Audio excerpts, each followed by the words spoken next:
The mafia boss's son was born deaf until the waitress pulled out something that shocked him. They mistake silence for weakness. They think because I cannot hear the click of the safety being disengaged, I won't see the glint of betrayal in their eyes. But in a world that never stops screaming, silence is the only place where the truth cannot hide. Raymond Scott wasn't just the heir to the city's most ruthless empire. He was a ghost in a suit, a man who moved through a violent world without making a sound. He had accepted his fate, a life of reading lips and trusting no one. That was until a Tuesday night in a run-down diner, when a waitress named Jenna didn't just pour him coffee. She placed an object on the table that didn't just break the silence, it shattered his entire reality. This is the story of how the quietest man in the underworld finally heard the one thing he was never meant to know. The boardroom table was made of mahogany, thick enough to stop a low-caliber bullet, polished to a mirror shine that reflected the distorted faces of the men sitting around it. Raymond Scott sat at the head, not because he was the loudest, but because he was the son of Arthur Bell. In this world, blood was the only currency that didn't depreciate, even if the blood was currently running cold. Raymond didn't need to hear the scratch of chairs against the floor or the nervous clearing of throats to know the mood in the room.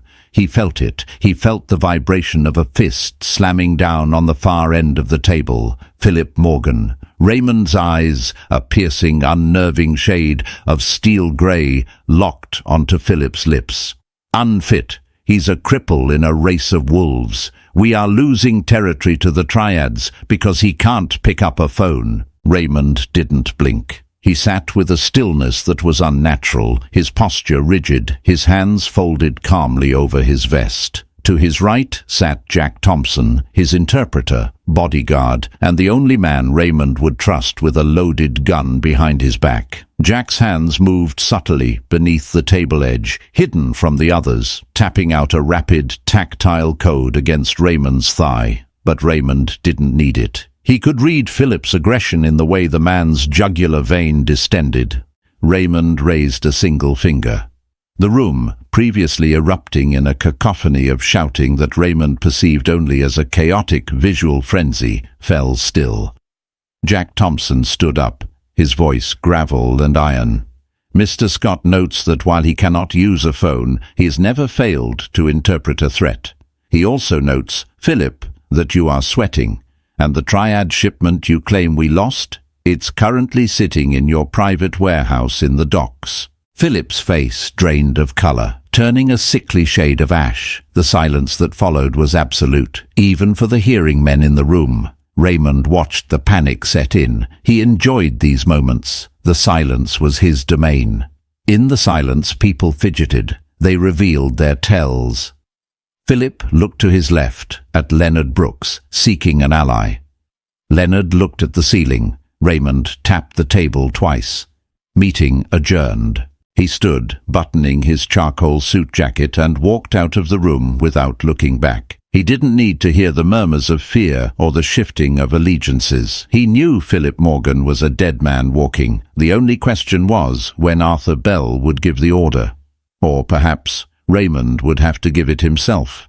The hallway of the Bell Syndicate headquarters was a tunnel of marble and gold, ostentatious and cold. Jack fell into step beside him, signing rapidly in American Sign Language, his movements sharp and efficient. Morgan is desperate. Desperate men make messy mistakes. We need to increase security at the estate. Raymond signed back, his movements fluid, almost lazy. Let him be messy. It makes him easier to clean up. How is my father? The doctors say his heart is failing, Ray. He's asking for you. Raymond stopped. He looked out the floor-to-ceiling window at the sprawling city below. Neon lights flickered in a rhythmic pulse he could almost feel in his retinas. Arthur Bell, the terrifying patriarch, was dying, and the sharks were circling, thinking the sun was too broken to hold the trident. I need air, Raymond signed. Not the club. Somewhere quiet, where the floor doesn't shake from the base. The rusty anchor, Jack suggested. It's dangerous to be that exposed without a full detail. "I don't want a detail, Jack. I want coffee, and I want to watch the world without it watching me back." They took the back exit, slipping into a nondescript black sedan. Raymond leaned his head against the cool glass. His world was a silent movie, a constant stream of visual data without the emotional context of sound. He often wondered what a lie sounded like. Did it have a pitch? Did betrayals screech like tires on asphalt? He checked his reflection in the glass. 32 years old, wealthy beyond measure, feared by half the city, and yet he felt like an observer behind a thick pane of glass, watching humanity scream and laugh and cry while he stood in a vacuum. He touched the scar behind his ear, a remnant of a childhood surgery that had failed. His father had tried everything: money, experimental science, faith healers. Nothing worked. The nerves were dead, or so they had always been told. The Rusty Anchor was the kind of diner that smelled of grease, stale tobacco, and lemon pledge, though Raymond only knew the smell by the wrinkled noses of the patrons who entered. To him, it was a sanctuary of warm, yellow light and low vibration. The floors were solid concrete. They didn't rattle when trucks drove by. Jenna Howard balanced 3 plates of burgers on her left arm and a pot of coffee in her right hand. She moved with a dancer's grace, dodging a drunk patron who tried to grab her waist, pivoting on her heel to deliver the food to booth 4. Her uniform was a faded blue that had seen better days, and her name tag was slightly crooked. She wiped her forehead with the back of her hand, pushing away a stray lock of auburn hair. She was tired. Bone tired, not just from the double shift, but from the weight of a life she wasn't supposed to be living. 2 years ago, Jenna hadn't been serving fries. She had been Dr. Jenna Howard, a top researcher in neuroacoustics at the Brooks Institute.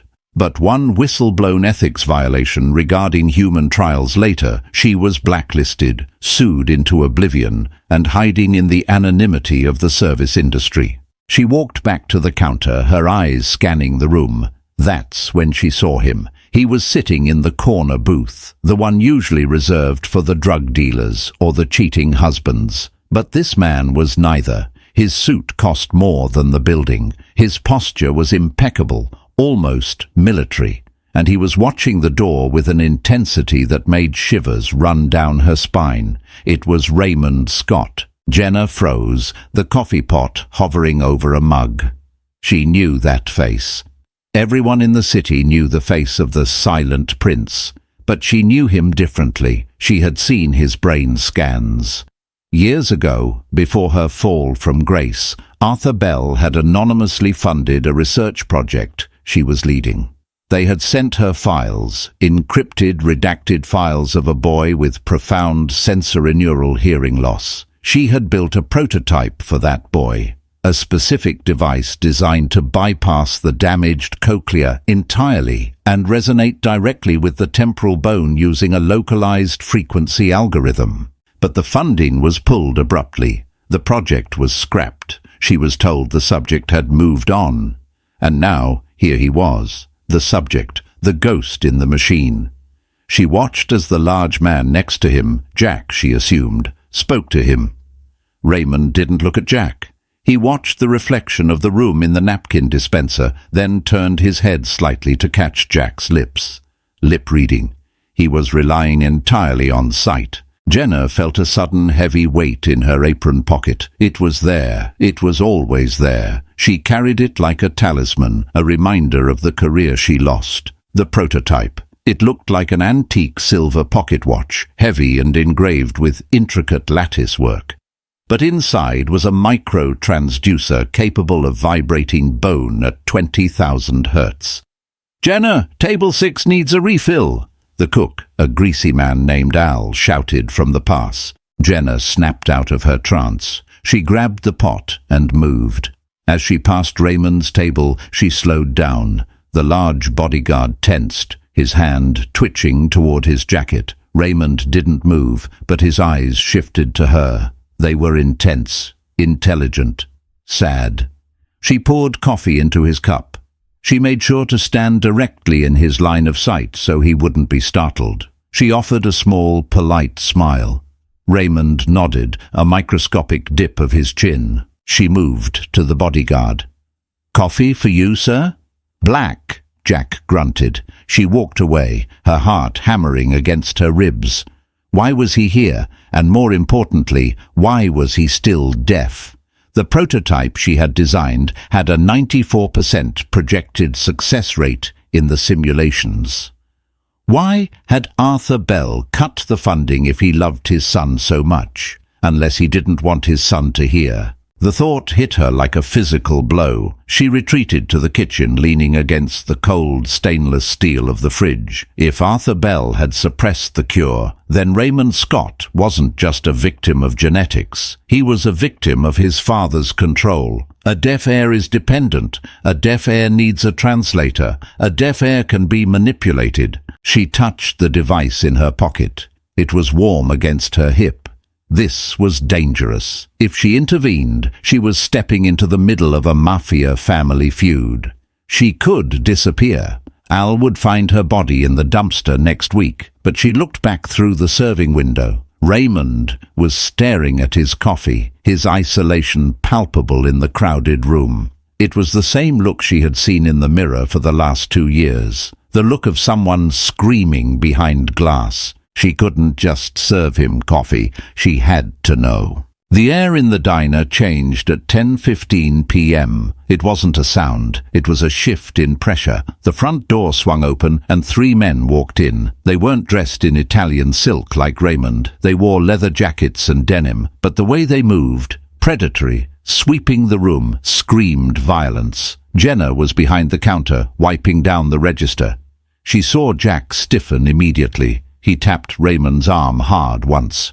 Raymond looked up, his face masking over instantly into a stony void. The leader of the trio was a man Jenna recognized from the news, Victor Coleman's top enforcer, a brute named Needles. He had a toothpick constantly rolling between his teeth. The Coleman family were rivals to the Bells. This wasn't a coincidence. Needles walked straight to the booth. He didn't sit. He loomed. Jack stood up, placing himself between the table and the intruders.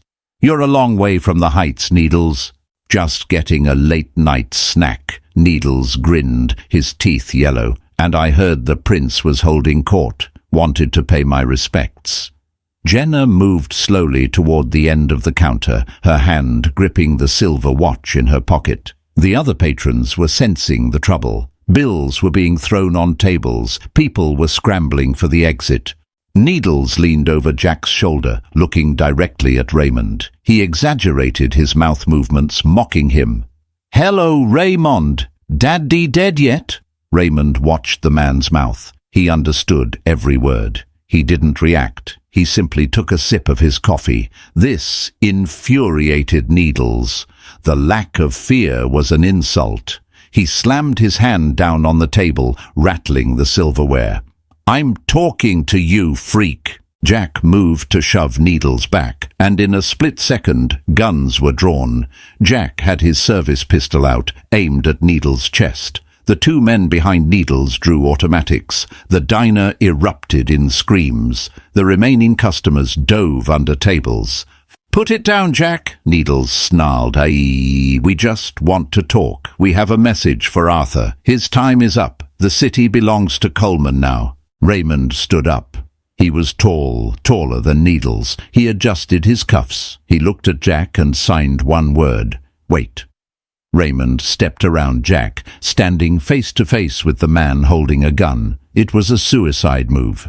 Needles laughed, a harsh, barking sound. "Look at him. He thinks he's scary. He doesn't even know I clicked the hammer back." Jenna saw it. She saw the finger tightening on the trigger. Needles was twitchy, high on something. He was going to shoot Raymond just to prove a point. The tension was a pulled rubber band, milliseconds from snapping. Raymond couldn't hear the trigger mechanism strain. He couldn't hear the intake of breath that precedes violence. He was operating on visual lag. Jenna didn't think. She didn't calculate the risk. She vaulted over the counter. "Hey!" she shouted, though she knew Raymond couldn't hear it, but it distracted Needles. Needles swung his gun toward her. "Back off, sweet." Jenna didn't stop. She reached the table and didn't throw a punch. She didn't pull a gun. She slammed the heavy, silver object onto the center of the wooden table. Clack! But it wasn't just a clack. As the metal hit the wood, she thumbed the activation wheel on the side. The device, the resonance key, was designed to turn any solid surface into a high-fidelity speaker. The wooden table acted as a massive soundboard. The device hummed with a ferocity that shook the ketchup bottles. It emitted a pure, modulated frequency of 432 Hz, layered with a subharmonic carrier wave designed specifically for the unique density of Raymond Scott's mastoid bone structure, data she had memorized 2 years ago. Raymond flinched. It wasn't a visual flinch. His hands flew to his head, his eyes widening in absolute raw shock. He gasped, a sound torn from his throat. The vibration traveled up his arms, which were resting on the table, bypassed his ruined ears, and traveled through his skeletal structure directly to the auditory nerve. For the first time in 32 years, Raymond Scott didn't just feel vibration. He heard a tone, a sound, a clear, piercing, beautiful hum that existed inside his own skull. The room froze. Needles looked confused. What the hell is that noise? But Raymond wasn't looking at Needles. He was looking at Jenna. His steel-grey eyes were blown wide, filled with a mixture of terror and wonder. He looked at the device spinning on the table, then back to her. "Can you—" Jenna's voice trembled. She spoke clearly, directing her voice toward the table, which was amplifying everything into the bone conduction field. "Can you hear me?" Raymond stumbled back, knocking his chair over. The gunmen were forgotten. The turf war was forgotten. He clutched the edge of the table, his knuckles white, leaning into the source of the sensation. Raymond's voice was rusty, unused, deep and unmodulated, but distinct. Here." Needles, sensing the momentum shifting into something he couldn't understand, raised his gun again.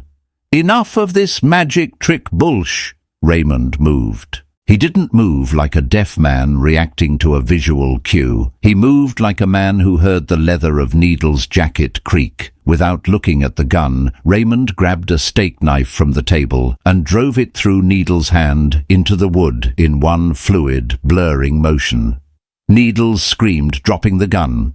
Jack was in motion instantly, firing 2 shots that took down the other 2 gunmen before they could process what had happened. Silence returned to the diner, save for the whimpering of Needles pinned to the table. But for Raymond, there was no silence. The device was still humming. He could hear the groan of the man on the floor. He could hear his own ragged breathing, and he could hear the erratic, terrified heartbeat of the waitress standing 3 feet away from him. He looked at Jenna. The violence around them seemed miles away. He reached out, his hand trembling, and touched the silver device. Then he looked up at her, his expression stripping away the Mafia prince to reveal the broken boy beneath. "Who are you?" he rasped. Jenna swallowed hard. "I'm the one who was supposed to fix you." Raymond stared at her, the shock slowly morphing into a dawning realization that terrified him more than any gun. "And what is this?" "That," Jenna whispered, "is the truth your father paid a lot of money to bury." Raymond looked at Jack, who was securing the perimeter, then back at Jenna. He grabbed the device, sliding it into his pocket, and then he grabbed her hand. His grip was iron. "You're coming with me." "I can't," Jenna panicked. "You just saved my life," Raymond said, his speech improving as his brain rapidly adjusted to the auditory feedback loop. "And you just started a war. If you stay here, you're dead. Come." He didn't wait for an answer. He pulled her over the unconscious body of the gunman, out the back door, and into the night that was no longer silent. The safe house was a fortress of glass and steel perched high above the city's financial district, a place usually reserved for silence and brooding. But tonight, for Raymond Scott, it was a torture chamber of noise. The elevator ride up had been agonizing. The hum of the motor, the ding of the passing floors, the rustle of Jack's jacket, it all hit Raymond's raw, unprocessed auditory nerves with the force of a physical blow. He stood in the center of the living room, hands pressed tight against his ears, his eyes squeezed shut. "Turn it off," he groaned, his voice dragging like gravel over concrete. "Make it stop." Jenna stood by the kitchen island, her hands trembling as she poured a glass of water. She watched him with a mix of scientific fascination and deep, aching empathy. "I can't turn the world off, Raymond. Your brain is trying to process 32 years of data in 30 minutes. It's sensory overload." "It's pain," he snapped, lowering his hands slowly. He looked at her. For the first time, he heard the intake of her breath before she spoke. It was a soft, sharp sound. "The device," Jenna said, pointing to the silver watch-like object now resting on the coffee table. "It creates a localized field. If you move more than 10 feet away from it, the connection breaks, and you'll go back to silence. Do you want me to turn it off?" Raymond stared at the device. The silence. The comfortable, safe, predictable silence. It was waiting for him right there. All he had to do was crush that silver machine and the screaming world would vanish. But then he heard something else. A siren wailing in the distance, the low thrum of the refrigerator, the beat of his own heart in his ears. It was chaotic, yes, but it was alive. "No," he whispered. "Leave it." He walked toward the window. The city lights were no longer just pretty patterns. They were accompanied by a dull, constant roar. He pressed his hand against the cold glass. Jack entered the room, locking the heavy steel door behind him. The click of the deadbolt made Raymond flinch. "Jack," Raymond said. It was strange to say the name and hear it. "Stop! Stomping!" Jack froze, his eyes widening. He looked at Jenna, then back to his boss. "I didn't realize I was boss. I've never had to worry about it before." Raymond turned to face them. He looked exhausted, sweat beading on his forehead, but his eyes were burning with a new intensity. "Jenna, sit." She sat on the edge of the leather sofa. Raymond sat opposite her, leaning forward. The device hummed between them on the table, the invisible thread connecting them. "My voice," Raymond said, touching his throat. "It sounds wrong, like a monster." "It sounds like a man who hasn't used his vocal cords for pitch control," Jenna corrected gently. "You have a brave voice, Raymond. It just needs tuning." He watched her lips move, but this time the sound synchronized with the image. It was mesmerizing. "Tell me," he demanded, "not the science, the truth. Why did you have this? Why now?" Jenna clasped her hands. 3 years ago, your father's head of security approached the Brooks Institute. They wanted a solution. I was the lead engineer. We mapped your skull, your nerve pathways. I built the resonance key specifically for you. It bypasses the cochlea entirely. It turns your entire skull into a receiver. And on the day I was scheduled to present the final prototype to Arthur, he cancelled the meeting. His lawyers seized my research. They erased the servers. They told me if I ever spoke of it, I'd be buried in the desert. Then they blacklisted me so I couldn't work in medicine again. Raymond sat back, the leather creaking, a sound like a dry branch snapping. "Why?" "I didn't know then," Jenna said softly, "but I think I know now. A deaf son is a liability in your world, isn't he? But he's also safe. Maybe he didn't want you to take over, or maybe he wanted to keep me weak," Raymond finished, the realization hitting him harder than the noise. "He kept me in a cage of silence so I would never be able to lead without him, without Jack." He looked at Jack. The bodyguard looked sick. "Ray, I swear, I didn't know. I thought the surgery failed." "I believe you," Raymond said, though the suspicion lingered in the corners of his mind. The noise of the world was making him paranoid. Every creak of the building sounded like a footstep.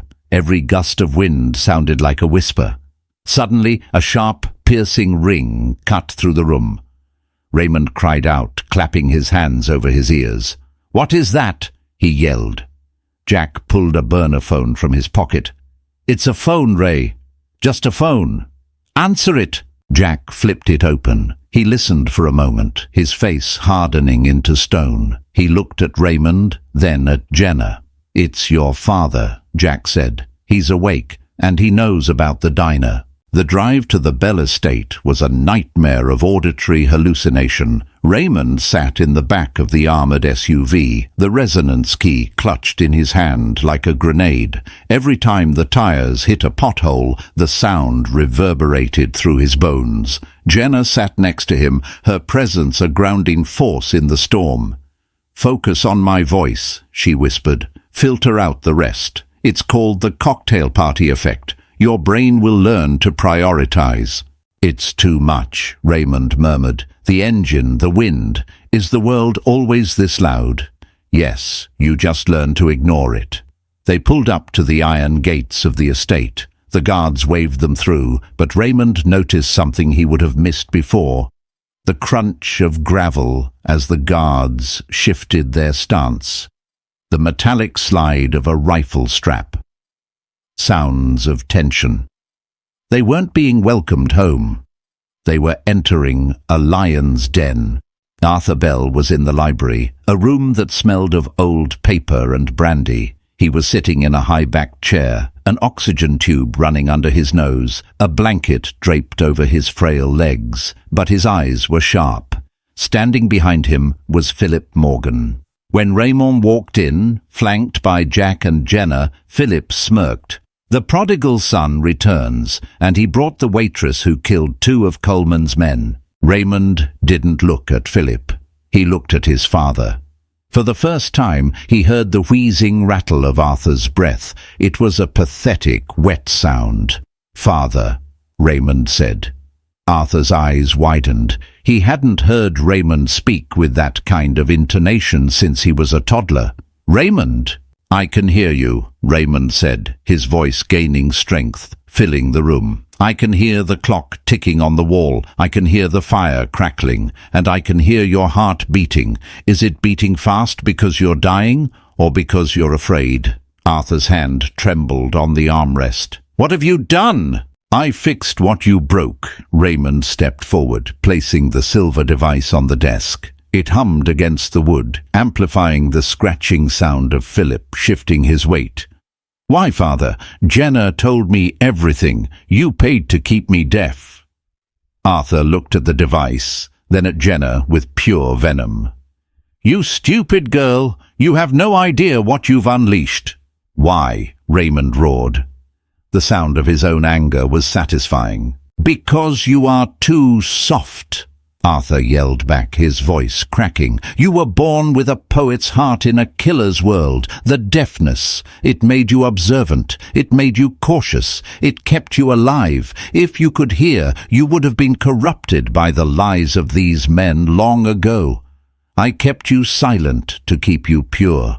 "You kept me silent to control me," Raymond spat. "You made me a cripple so I would always need you."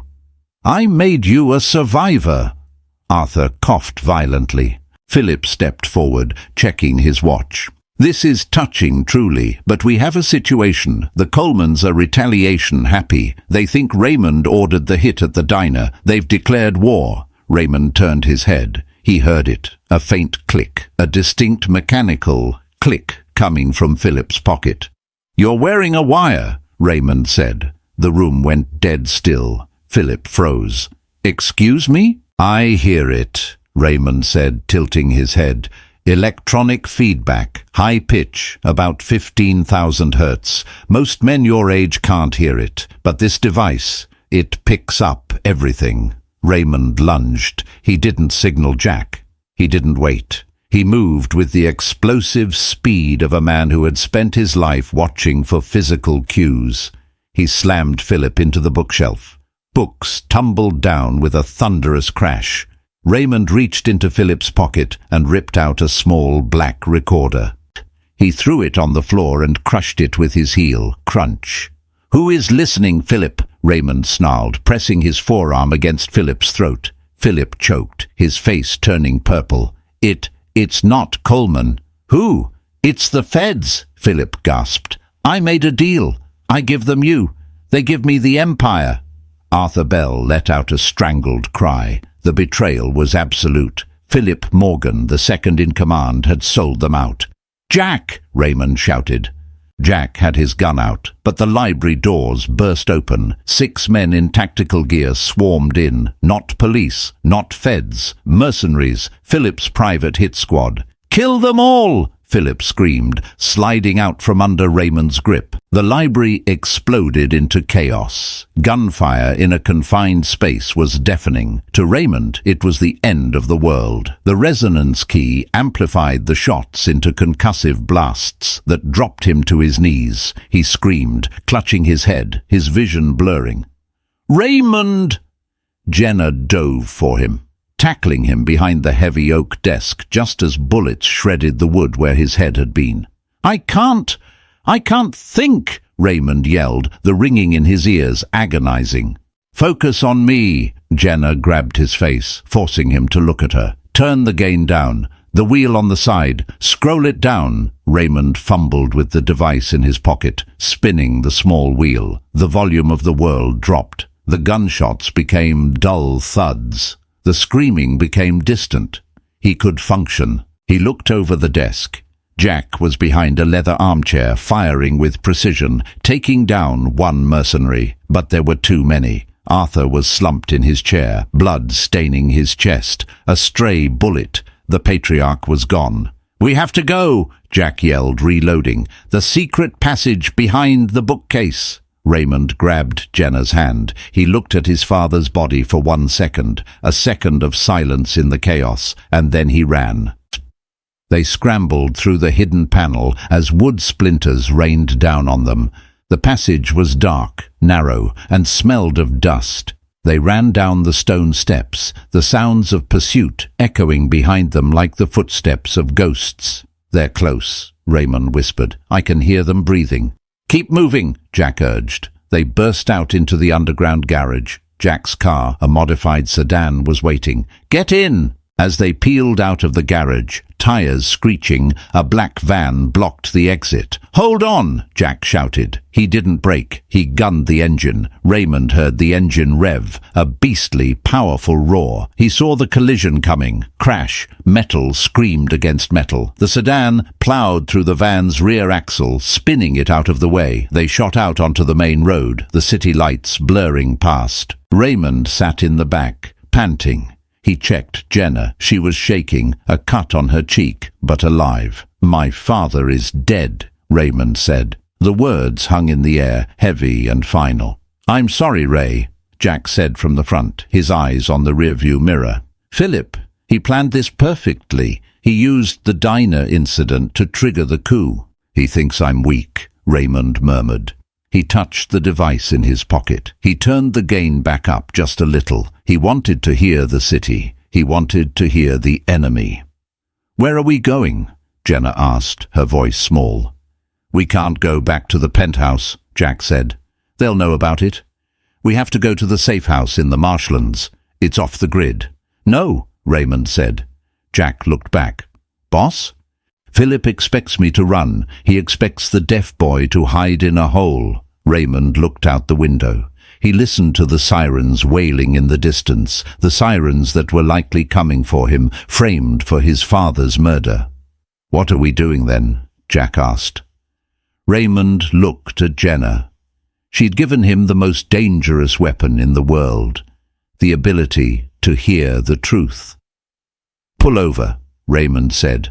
"Ray, it's not safe." "Pull over, Jack." Raymond's voice cracked like a whip. Jack swerved to the curb. Raymond turned to Jenna. "Can this device, can it do anything else? Besides, let me hear." Jenna looked confused. "It relies on resonance. It vibrates bone." "Why?" Can it vibrate other things? Raymond asked, his eyes narrowing. Glass? Structural supports?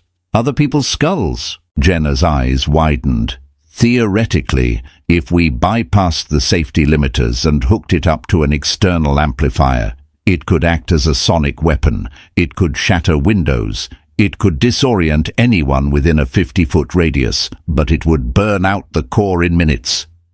Raymond smiled. It wasn't a nice smile. It was the smile of Arthur Bell's son. I don't need minutes, Raymond said. I just need enough time to walk through the front door of the Coleman estate. You want to go to the Colemans? Jack asked, incredulous. They want you dead. Philip framed me for the diner attack, Raymond said. Victor Coleman thinks I'm his enemy, but Philip is the one who betrayed the code. If I bring Philip's head to Victor, I don't just survive. I take the throne. That's suicide, Jack said. It was suicide when I couldn't hear the bullet coming, Raymond said, running his thumb over the silver ridges of the resonance key. But now I can hear them whisper. Drive to the docks, Jack. We have some modifications to make. Raymond looked at Jenna. You wanted to fix me, Doctor. Now, help me break them. Jenna looked at the man she had saved. He wasn't the boy in the file anymore. He was something new, something dangerous. And God help her, she nodded.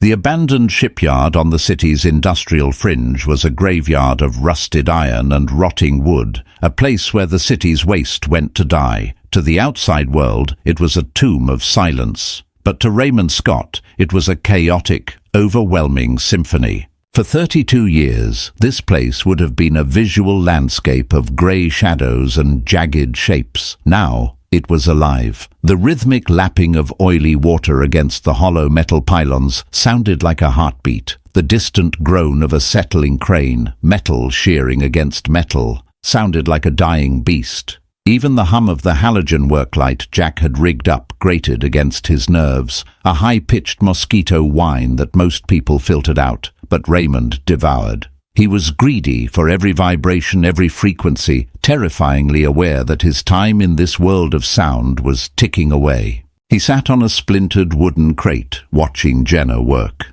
She had cleared a space on a grease-stained workbench, her tools spread out like a surgeon's instruments. The resonance key, the silver miracle that had given him his father's voice, the crack of gunfire, and the sound of his own breath, lay dismantled. Its delicate copper entrails were exposed, gleaming under the harsh light. It's risky, Ray, Jenna said, her voice tight with a mixture of concentration and dread. She didn't look up, her hands steady despite the tremor in her voice. Raymond heard the metallic clink of her tweezers hitting the table, a sound so sharp it made him blink. The transducer inside the key is designed for bone conduction. It's meant to move millimeters of dense matter. We're asking it to move air. We're asking it to create a directional shockwave. Will it work? Raymond asked. His own voice still sounded foreign to him, deep, resonant, and dangerous. He could feel the vibration of the words in his chest, a sensation he was only just learning to connect with the sound in his ears. Jenna paused, wiping a smudge of grease from her cheek with the back of her hand. She looked at him, her eyes dark with fatigue. Technically, yes, if I bypass the safety regulators and feed the signal loop through this amplifier Jack pulled from the car, I can create a directional blast. We're talking about 160 decibels at a specific, unstable frequency, around 18,000 hertz. It's the mosquito frequency on steroids. It won't kill anyone, but it will cause severe vertigo, nausea, and complete spatial disorientation. It might even shatter glass if we hit the resonant pitch of the structure. Good, Raymond said. He stood up, pacing the small enclosed workshop. The way his leather shoes hit the concrete was a rhythm he was beginning to master. Click-clack, click-clack. He stopped and turned to her. So, we do it. But Raymond, you don't understand, Jenna said, her voice cracking. She stopped working and gripped the edge of the bench. The energy required to sustain that frequency. The coils inside the key are microscopic. They can't handle that kind of voltage for more than a few minutes. Maybe less. She looked at him, her eyes pleading. Once we fire this weapon, the device will melt, the core will fuse. It will be destroyed beyond repair. The silence that followed was heavy, filled only by the distant wail of a police siren miles away, a sound Raymond now knew meant danger. You mean, Raymond started, stepping closer. I mean you'll go back to being deaf, Jenna whispered. Permanently. I can't build another one. The components, the specific calibration to your skull. It took me 3 years and a multi-million-dollar lab to make this prototype. Here, in a garage. Once it's gone, Ray, it's gone. Jack, who had been silently cleaning his guns in the corner, stopped. The clack of the slide on his pistol ceased. He looked up, his face grim. He knew what this meant. He knew how much Raymond had suffered in the silence. Raymond walked over to the bench. He looked down at the disassembled watch. It was freedom. It was normalcy. It was the thing that allowed him to hear the woman he was falling for. He reached out, his hand hovering over the delicate wires. He closed his eyes. He listened to the water. He listened to the wind rattling the corrugated tin roof. He listened to Jenna's breathing, shallow and fast. I lived in silence for 32 years, Raymond said softly. It was a prison, but it was my prison. Today I heard a man die. I heard my father scream. I heard betrayal. He opened his eyes, steel grey and resolute. I can go back to the silence, but I cannot go back to being a victim. He looked at Jenna, holding her gaze. I need this voice to scream one last time, Jenna. Make it loud enough to bring the house down. Jenna stared at him for a long moment, tears spilling over. Then she nodded. She sniffed, a wet, sad sound, and picked up the soldering iron. Okay, I'll make it scream. While she worked, the smell of burning solder filling the air, Jack walked over to the map he had spread out on an oil drum. Boss, we have the intel, Jack said, his voice low. My contacts say Victor Coleman is at his estate in the Heights. He's locked down tight, heavy security, perimeter patrols, dogs, but Philip Morgan isn't there. Where is he? Raymond asked, watching the sparks fly from Jenna's hands. He's at the bell tower, Jack spat. He's sitting in your father's chair. He's claiming the throne. He's telling the captains you killed Arthur in a fit of rage because he cut you out of the will. He's painting you as a patricidal maniac. He's consolidating power, Raymond noted, his mind working faster than it ever had. The auditory input seemed to sharpen his tactical instincts. He thinks I'm running. He thinks the deaf boy is halfway to the border, looking for a hole to hide in. If we go to Coleman, Jack warned, pointing at the map, we're walking into a firing squad. Victor hates you. He thinks you ordered the hit at the diner. He won't ask questions. He'll just open fire. Victor hates weakness, Raymond corrected, walking over to the map. And he hates betrayal more than he hates me. If I show him that Philip is the one who broke the truce, Victor will pause. And in that pause, we strike. And if he doesn't pause, Jack asked, sliding a fresh magazine into his Glock. If he just shoots you on the doorstep? Jenna turned around. She held up the device. It was ugly now, wired into a heavy industrial battery pack and connected to a shoulder-mounted speaker rig that Jack had scavenged. It looked like a bomb. Then we break his eardrums, Raymond said, taking the rig from her. He strapped it to his chest, the weight of it settling over his heart. He concealed it under his long trench coat, feeding the activation trigger down his sleeve into his right hand. He turned the dial on the amplifier. A low, barely audible thrum vibrated through his ribcage. It was live. 1 shot, Raymond said to Jack and Jenna. We have 1 shot to end a war and take back a kingdom. He looked at Jenna one last time, memorizing the sound of her voice. Tell me you're ready. I'm ready, she whispered. I heard you, Raymond smiled. Let's go. The Coleman estate was a modern monstrosity of floor-to-ceiling glass and white stone, sitting atop a hill like a jagged tooth. It was beautiful, expensive, and fragile. Raymond, Jack, and Jenna pulled up to the main gate in the battered sedan. The guards were on them instantly, floodlights blinding them, assault rifles trained on the windshield. "Get out! Hands where we can see them!" Jack killed the engine. "This is it." They stepped out. Raymond wore the speaker rig strapped to his chest, concealed under a long trench coat. He held the activation trigger in his right hand. The head guard, a scarred man named Miller, sneered as he approached. "Well, well, the deaf prince. And his babysitter. You got a death wish? Coming here?" Miller mocked Raymond, making exaggerated hand gestures. "We kill you now." Raymond didn't look at the hands. He looked Miller in the eye. "Open the gate, Miller. I have a gift for Victor." Miller froze. He blinked. You can talk?" "I can do more than talk," Raymond said. "Open the gate, or I open it for you." Miller laughed, a nervous sound. "You're surrounded, freak. Get on your knees." Raymond looked at Jenna. She nodded. She had tuned the frequency. Raymond turned the dial on his chest. He pressed the trigger. Screech! It wasn't a sound. It was a physical assault. An invisible spear of high-frequency agony erupted from the speaker under Raymond's coat. The floodlights exploded. Pop, pop, pop, pop. The glass of the guard booth shattered inward, spraying the guards with shards. Miller dropped his rifle, clutching his ears, screaming in a voice that he couldn't even hear over the ringing in his skull. The other guards fell to their knees, vomiting, completely incapacitated by the sudden disruption to their inner ears. Raymond released the trigger. The silence that followed was ringing and absolute.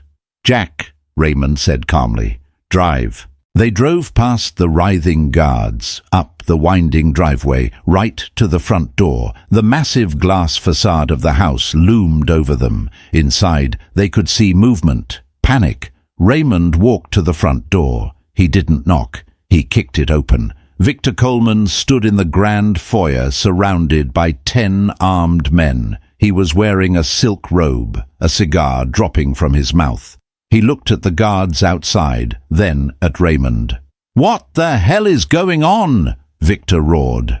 "I'm here to negotiate," Raymond said, his voice booming in the acoustic space of the foyer. Victor stared at him. You speak?" "I hear everything now, Victor," Raymond said, walking forward. The gunmen raised their weapons, but they were shaking. The display at the gate had terrified them. "I hear the lies Philip Morgan told you. He told you I ordered the hit at the diner. He told you I killed my father." "You did," Victor spat. "It's all over the news. Philip is wearing a wire for the feds," Raymond lied. "It was a calculated gamble. He sold us both out. He takes the Bell territory, the feds take you. Why do you think he attacked me at the diner? To start a war that would distract us while he handed over the keys to the kingdom." Victor hesitated. The logic was sound. Philip Morgan had always been ambitious. "Proof?" Victor demanded. "Call him," Raymond said. "Tell him you have me. Tell him I'm dead. Tell him to come see the body. Watch how he enters. If he comes as a friend, kill me. If he comes to make sure the loose end is tied, you'll know." Victor narrowed his eyes. He looked at the strange device strapped to Raymond's chest. He looked at the confidence in the silent prince's stance. "Make the call," Victor ordered his lieutenant. An hour later, the trap was set. The foyer was dim. Raymond lay on the floor in the center of the room, playing dead. Jenna and Jack were hidden in the shadows of the mezzanine. Victor Coleman sat in his armchair, a gun resting on his knee, waiting. The sound of a helicopter approaching broke the stillness. Philip Morgan wasn't taking chances. He was arriving in style. The doors opened. Philip walked in, flanked by his mercenaries. He looked around, his eyes adjusting to the gloom. He saw Raymond's body on the floor. A smile spread across Philip's face, a smile of pure, unadulterated triumph. You did it, Victor, Philip said, walking toward the body. I knew I could count on you to take out the trash. He came to me, Victor said, not standing up. He was rambling, said he could hear. He was insane, Philip said, standing over Raymond. He nudged Raymond's ribs with his polished shoe. Look at him, the broken boy who thought he could be king. Philip pulled a gun from his holster. I'll take the body. My men will dispose of it. We can't have the police snooping around your estate. Why the rush, Philip? Victor asked. Just cleaning up the mess, Philip said, aiming the gun at Raymond's head. Consider this a favor. Raymond heard the safety click off. Clack. It was the loudest sound in the world. Raymond's eyes snapped open. He rolled, sweeping Philip's legs out from under him. Philip hit the marble floor with a grunt, the gun skittering away. Raymond scrambled up, grabbing Philip by the lapels and slamming him onto the coffee table. Glass shattered. "Hello, Philip!" Raymond shouted. Philip stared up at him, eyes bulging with terror. You're dead!" "I heard you," Raymond hissed. "I heard you laugh when my father died. I heard you sell us to the feds. And now—" Raymond grabbed the activation trigger of the resonance key. He placed the speaker directly against Philip's chest. "Now you're going to hear me." "No! Wait!" Philip screamed. Raymond pulled the trigger.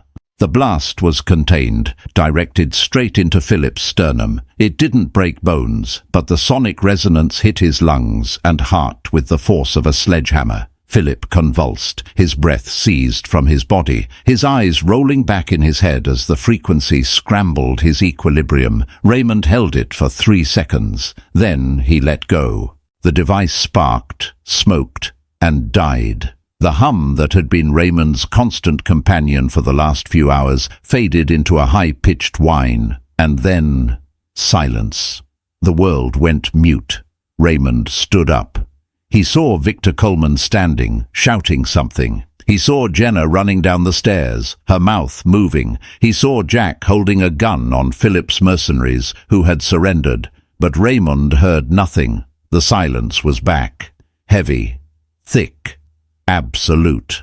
But this time it didn't feel like a cage. It felt like peace. He looked at Victor. He pointed at Philip's unconscious body, then at the door. "Get him out." Victor nodded, a look of newfound respect on his face. He signaled his men. They dragged Philip Morgan away. The war was over. Jenna reached Raymond. She grabbed his face, her eyes searching his. She was asking if he was okay. Raymond couldn't hear her voice, but he could read her lips perfectly. "It's gone," she said. "The sound is gone."